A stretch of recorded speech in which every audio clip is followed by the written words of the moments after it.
ಒಂದು upper Krishna project ಸಲುವಾಗಿ ಒಂದು ಸಭೆಯನ್ನು ಏರ್ಪಡಿಸಿದ್ದಾರೆ.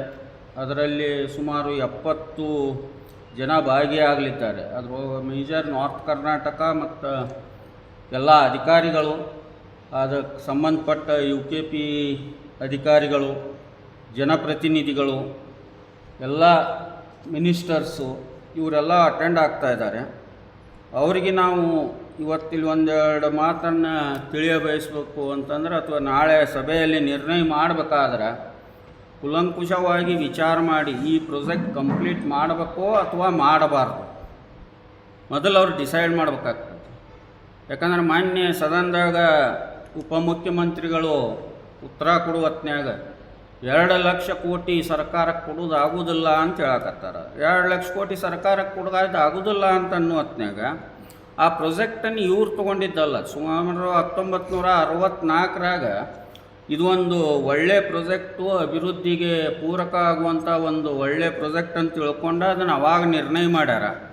ಅದು ತದನಂತರ ಬಂದಂಥ ಎಲ್ಲ ಸರ್ಕಾರಗಳು ನಿರ್ಲಕ್ಷ್ಯ ಧೋರಣೆಯಿಂದ ಇದು ಕಾಸ್ಟ್ ಹೆಚ್ಚಾಗೈತೆ ಹೊರತಾಗಿ ಬೇರೆ ರೀತಿ ಒಳಗೆ ಇದು ಕಾಸ್ಟ್ ಹೆಚ್ಚಾಗಿಲ್ಲ. ನೀವು ಅಥವಾ ಹೆಚ್ಚಿಗೂ ಮಾಡೋಕ್ಕತ್ತಿಲ್ಲ, ಇನ್ನು ಇದ್ರೊಳಗೆ ರೆಡ್ಯೂಸ್ ಮಾಡ್ಕೊತಾನೆ ಹೊಂಟಿರಿ ಹೊರತಾಗಿ ಈ ಅಭಿವೃದ್ಧಿಗೆ ಎಷ್ಟು ಬೇಕು ಅನ್ನೋದು ನಿರ್ಣಯನ ಮಾಡಿಲ್ಲ. ಆಮೇಲೆ ಇಷ್ಟು ನೀರಾಗಿಷ್ಟು ಜಾಗ ಹೊಕ್ಕತಿ ಅಂತ ಗೊತ್ತಿತ್ತು ಅವ್ರಿಗೆ. ನೀವು ಫಸ್ಟ್ ಅಕ್ವಿಜಿಷನ್ ಮಾಡೋ ಹೊತ್ನ್ಯಾಗ 2,000-3,000 ರೂಪಾಯಿಗೆ ಎಕರೆ ಸಿಗುತ್ತಿದ್ದು. ಆ ಟೈಮ್ ಒಳಗೆ ಯಾಕೆ ಮಾಡಲಿಲ್ಲ? ಮತ್ತು ಅದು ಕಾಸ್ಟ್ ಇನ್ಕ್ರೀಸ್ ಆಕೈತಿ ಅಂತಲೇ ಬಿಟ್ಕೊಂತ ಅದನ್ನು 3 ಹಂತವಾಗಿ ಡೆವಲಪ್ ಮಾಡ್ಬೇಕಂತ ನೀವೇ ಡಿಸೈಡ್ ಮಾಡಿದ್ದೈತಿ. ಮತ್ತು ಅದು ಹಂತವಾಗಿ ನೀವು ಮಾಡ್ಕೊತ ಇದಕ್ಕೆ ದುಡ್ಡು ಹಾಕಬೇಕಂತೂ ನಿರ್ಣಯ ಆಗಿದ್ದಾನೆ ಐತಿ. ಅದು ವರ್ಲ್ಡ್ ಬ್ಯಾಂಕ್ ಜೋಡಿ ಅಗ್ರಿಮೆಂಟು ಐತಿ. ಇಂಥ ಒಂದು ಇದ್ದಾಗ ನೀವು ಇವತ್ತಿನ ದಿವಸ 2 ಲಕ್ಷ ಕೋಟಿ ಕೊಡೋಕ್ಕಾಗಂಗಿಲ್ಲ ಅನ್ನೋದು ಸೂಕ್ತ ಅಲ್ಲ, ಸರಿಯಲ್ಲ. ಮತ್ತು ಸರ್ಕಾರ ನಡೆಸುವವರು ಈ ರೀತಿ ಒಳಗೆ ಮಾತಾಡಬಾರ್ದು. ಅದಕ್ಕೆ ಏನು ವ್ಯವಸ್ಥೆ ಮಾಡಬೇಕು, ಮಾಡಲೇಬೇಕಾಗ್ತೈತಿ.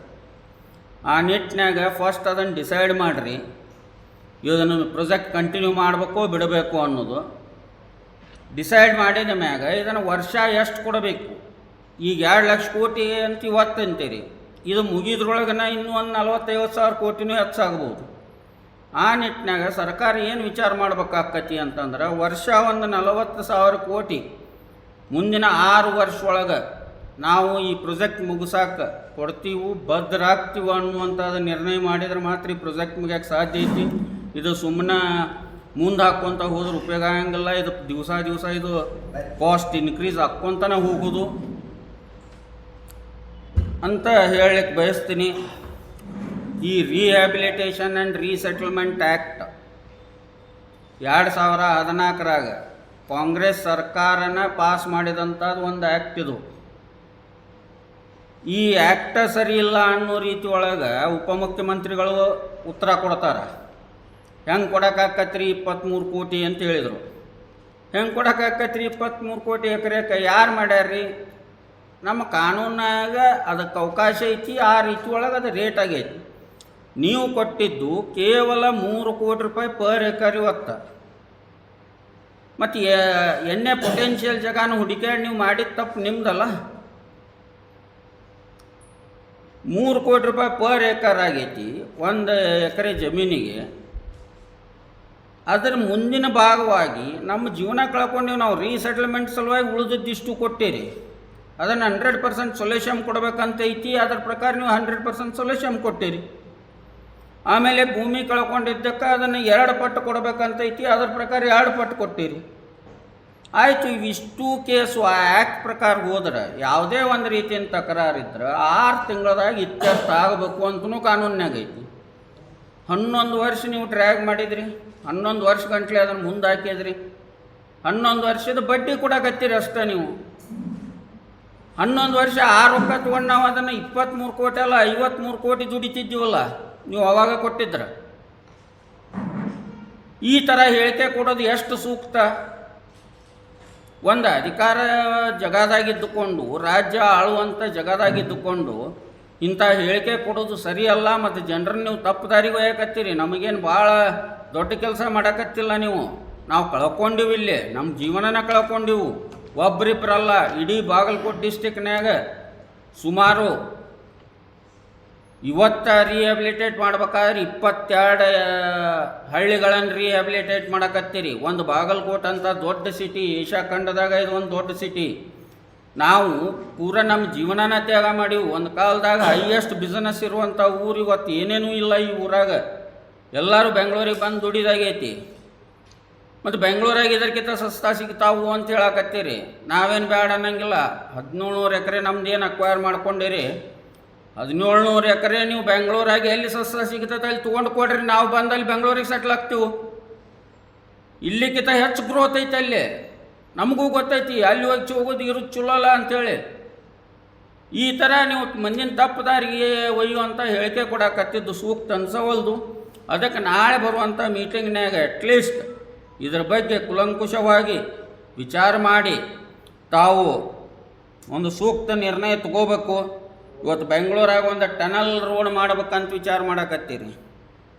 ಅದಕ್ಕೆ 40,000 ಕೋಟಿ ಕೊಡ್ತೀನಿ ಅಂತೀರಿ.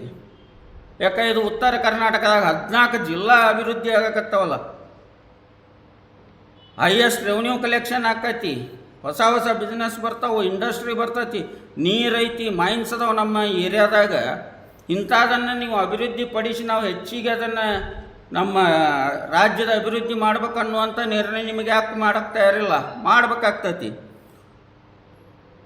ಹೊಸ ಏರ್ಪೋರ್ಟ್ ಮಾಡ್ತೀನಿ ಅಂತೀರಿ, ಎಷ್ಟು ಜನಕ್ಕೆ ಉಪಯೋಗ ಆಕೈತಿ ರೀ? ಇಲ್ಲಿ ಪೂರ ಉತ್ತರ ಕರ್ನಾಟಕಕ್ಕೆ ಉಪಯೋಗ ಆಗುವಂಥ ಪ್ರೊಜೆಕ್ಟಿಗೆ ರೊಕ್ಕ ಹಾಕಕ್ಕೆ ಒಲ್ಲೆ ಅಂತೀರಿ. ಏನು ನಿಮಗೆ ಫ್ರೀ ಸಿಗ್ತಾವ ಬೆಂಗಳೂರಾಗ ಜಾಗ ಏರ್ಪೋರ್ಟ್ ಮಾಡೋಕೆ? ಇಲ್ಲಿ ಮಂದಿಗೆ ಕೊಡಕ್ಕೆ ವಿಚಾರ ಮಾಡಕತ್ತೀರಿ. ಸುಮಾರು 60 ವರ್ಷದಿಂದ ಈ ಒಂದು ಮಲ್ತಾಯಿ ಧೋರಣೆ ತೋರ್ಸಕತ್ತೀರಿ. ಕೊಪ್ಪಳ, ರಾಯಚೂರು, ವಿಜಯಪುರ, ಇದು ಕಲ್ಯಾಣ ಕರ್ನಾಟಕಕ್ಕೆ ಎಷ್ಟು ಉಪಯೋಗ ಆಗಕತ್ತೈತಿ. 50-60 ವರ್ಷದಿಂದ ಮಲ್ಲಿಕಾರ್ಜುನ್ ಖರ್ಗೆ ಅವರು ವಿಧಾನಸೌಧ ಸಂಸತ್ನಾಗ ಅದಾರ. ಈ ಪ್ರೊಜೆಕ್ಟನ್ನು ನಾವು ಕಂಪ್ಲೀಟ್ ಮಾಡಬೇಕು, ನಮಗೆ ಉಪಯೋಗ ಆಕೈತಿ ಅಂತ ಅವರೂ ವಿಚಾರ ಮಾಡಿಲ್ಲ. ಮತ್ತು ನಮ್ಮ ಸುತ್ತಮುತ್ತಲ ಇದ್ದವರು, ಈಗ ನಾ ಎಲ್ಲರಿಗೂ ಆಗ್ರಹ ಮಾಡ್ತೀನಿ, ಮಲ್ಲಿಕಾರ್ಜುನ್ ಖರ್ಗೆ ಅವರು ಇರ್ಬೋದು, ಶಿವಾನಂದ ಪಾಟೀಲ್ ಸಾಹೇಬ್ರು ಇರ್ಬೋದು, MB ಪಾಟೀಲ್ ಸರ್ ಇರ್ಬೋದು, JT ಪಾಟೀಲ್ ಸರ್ ಇರ್ಬೋದು, ಮತ್ತು ಇನ್ನೂ ಅನೇಕ ಶಾಸಕರು ಎಲ್ಲರೂ ಕೂಡಿ ಈ ಪ್ರೊಜೆಕ್ಟನ್ನು ನಾವು ಕಂಪ್ಲೀಟ್ ಮಾಡಬೇಕು ಅನ್ನೋದಕ್ಕೆ ಮೊದಲು ಬದ್ಧರಾಗ್ರಿ. ನೀವು ಸಹಿತ ನಿಮ್ಮ ಇನ್ಪುಟ್ಸ್ ಕೊಡ್ರಿ. ಸರಿಯಾಗಿ ಇನ್ಪುಟ್ಸ್ ಕೊಟ್ಟ ಕೇಸಿಂದ ಈ ಒಂದು ಪ್ರೊಜೆಕ್ಟಿಗೆ ನಾವು ವರ್ಷ 40,000-50,000 ಕೋಟಿ ನಾವು ತೆಗೆದಿಡ್ತೀವಿ, ಈ ಪ್ರೊಜೆಕ್ಟ್ ಕಂಪ್ಲೀಟ್ ಮಾಡ್ತೀವಿ ಅನ್ನುವಂಥ ನಿಟ್ಟಿನಾಗ ನೀವು ಮಾಡೋಕೆ ಸರ್ಕಾರ ಮಾಡಬೇಕು ಅಂತೇಳಿ ಒತ್ತಾಯ ಮಾಡ್ತೀವಿ.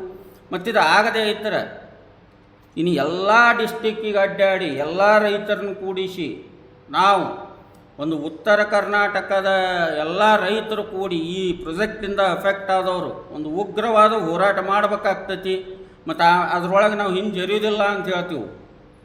ಅದ್ರ ಸಲುವಾಗಿ ಇವತ್ತು ಸರ್ಕಾರ ನಾಳೆ ಬರುವಂಥ ಮೀಟಿಂಗ್ನಾಗ ಸರಿಯಾದ ಕ್ರಮ ತಗೊಂಡು ಒಂದು ಒಳ್ಳೆಯ ರೀತಿ ಅಥವಾ ಇದು ಒಂದು UKP ಪ್ರೊಜೆಕ್ಟ್ ಮುಗಿಯುವಂಥ ನಿಟ್ಟಿನೊಳಗೆ ತಾವು ಕೆಲಸ ಮಾಡಬೇಕಾಗ್ತೈತಿ. ನಿರ್ಣಯ ಮಾಡಿ ಕೇಸಿಂದ ಇದನ್ನು ಒಂದು ಪ್ರೊಜೆಕ್ಟನ್ನು ಕಂಪ್ಲೀಟ್ ಮಾಡುವಲ್ಲಿ ತಾವು ಬದ್ಧರಾಗ್ತೀರಿ ಅಂತ ತಿಳ್ಕೊಂಡು ತಮಗೀಗ ಆಗ್ರಹ ಮಾಡ್ತಾ ಇದ್ದೀವಿ ನಾವು. ಕೋರ್ಟ್ ಲೇಟ್ ಮಾಡಿದವ್ರು ನೀವು, ಎಲ್ಲನೂ ಲೇಟ್ ಮಾಡಿದವ್ರು ನೀವು, ಹೊಳ್ಳಿ ಇದನ್ನು ಅಲ್ಲಿ ಹೆಂಗೆ ಕೊಡೋಕ್ಕಾಕತಿ, ಇದು ಹೆಂಗೆ ಕೊಡೋಕ್ಕಾಕತಿ ಅನ್ನುವಂಥ ಮಾತುಗಳನ್ನು ಹೇಳಬೇಡ್ರಿ. ನಮ್ಮ ಎಲ್ಲ ಶಾಸಕರು, ಅಪೋಸಿಷನ್ ಪಾರ್ಟಿ ಶಾಸಕರು ಸಹಿತ ಇದಕ್ಕೆ ಒತ್ತಾಯ ಮಾಡಬೇಕಾಗ್ತತಿ.